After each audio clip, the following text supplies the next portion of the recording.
Hello, future scientists. Today we start learning about autonomous driving technology. Have you ever heard of self-driving cars? It sounds a bit futuristic, doesn't it? But how has this technology evolved? Let's explore that together.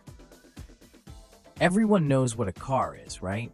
But did you know that the first attempts at autonomous vehicles were made nearly 100 years ago? Cars looked very different back then. What kind of features do you think cars had 100 years ago? In the 1980s, computers began to be integrated into cars. Do you know what GPS is? It's a technology that was developed to understand exactly where a car is located using satellites. Do you think if cars could make their own decisions to apply brakes, it could reduce traffic accidents? That's one of the main goals of autonomous driving. Do you think autonomous cars could be useful for your grandparents when they find it hard to drive?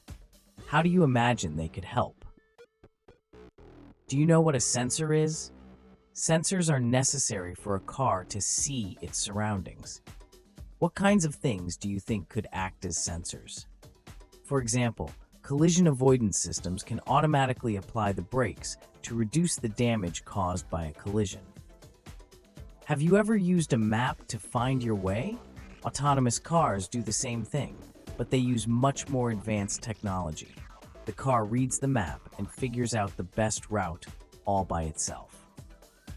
Today we learned about the history and the reasons behind the development of autonomous driving technology.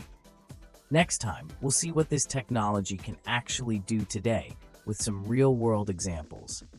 Stay tuned and see you next time. Thank you, and see you in the next episode.